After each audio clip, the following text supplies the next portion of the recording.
What's up, math fans? I've been doing a lot of triangles recently, so in that theme of triangles, I want to talk about the Pythagorean Theorem.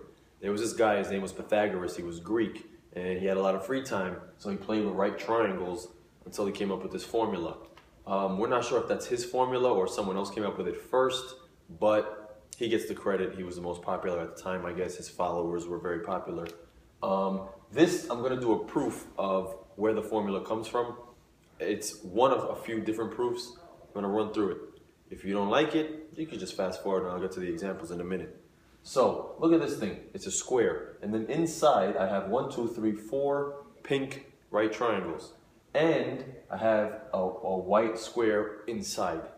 So I'm going to do some things to show you the relationship between A and B. First of all, the big square, the length of the big square is from here to here is B, from here to here is A. So the whole length is A plus B. And if you notice, that's true on all sides. It's a square, they're all the same. So the length of the side is A plus B. So I got A plus B as the length and A plus B as the width. Length times width is area, okay? Now, so this would give me the length, this would give me the area of the whole big square. Then, there's another way to find area of the whole big square, a longer, more irritating way. It would be the areas of the pink triangles. Okay, areas of the pink triangles. How do you find area of a triangle? 1/2 base times height. So that would be 1/2 A times B. But there's 4 pink triangles. So it's 4 times 1/2 A times B. Plus, I'm going to call this inside thing a square, and I'm going to call that C. The length of that thing is C. So 1/2 A times B plus C squared. C times C is C squared. So this is one way of looking at the area of the whole square, or this is another way of looking at the area of the whole square. Is this plus this plus this plus this plus this. All right? Let's do some quick algebra to figure out if we can balance it out. So when I do FOIL here, I get A squared plus AB plus another AB is 2AB plus B squared. That's going to equal 4 times 1/2. 1/2 of 4 is 2. So this is 2AB plus C squared. Now, all I got to do is subtract 2AB on both sides, and that big mess is a very clear formula. A squared plus B squared equals C squared. This is one way of showing where the Pythagorean theorem comes from. Not the only way, might not even be Pythagoras' way. So this is the Pythagorean theorem, okay?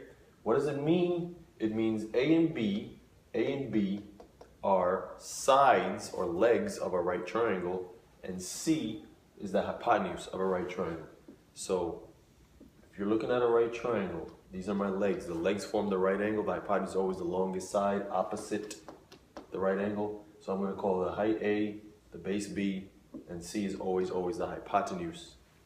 Hypotenuse. That's my C. A and B, just remember, are the legs. You can always switch up A and B. Even if you put A down here and B up there, that's the same thing. C can't be switched. C is always the hypotenuse. So here's an example. I got 5, 12, and I need the third side. The Pythagorean theorem is used for finding a missing side of a right triangle. Rewind it, I'll say it again, and then write it down. Here's a missing side. Notice it doesn't matter what the angles are.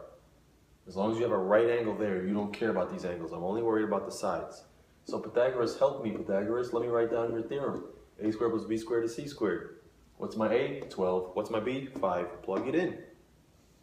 12 squared plus 5 squared equals C squared. Or actually, X is my C in this question. So I'm going to just replace, doing a little dance here because I lost my eraser. I'm going to replace C with X.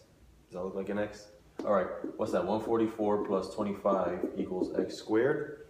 And 144 plus 25 is 169 equals X squared. Somewhere in your career, did you learn how to find X if you know X squared? You gotta do the inverse just like you always do. Inverse, inverse. Inverse of square root 13 equals X. And that is how you apply the Pythagorean theorem. People learn it and they think you always do it this way. You don't always do it this way because it depends on what letters you have. Look at this guy. So in this guy, my a is x. So I'm going to write the formula again just to be safe. This time my a is x. So I got x squared plus 5 squared equals 100. Let me change that to 10. See, you got to pay attention sometimes. That should be 10.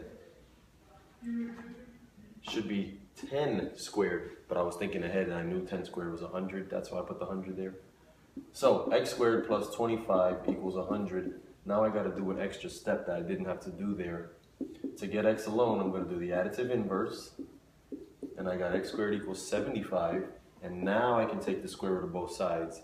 And x equals, ooh, I don't know the square root of 75. Get a calculator, it's some kind of weird decimal. Or if you're good with radicals, you know that 75 is really 25 times 3. So x equals the square root of 25 times the square root of 3. Don't you know the square root of 25 is 5? Do you know the square root of 3? No? So leave it. And this is called simplest radical form. There's my final answer. Some people also call this the exact value, because as soon as you type this in a calculator and you get a decimal, that's a rounded value. This is my exact value.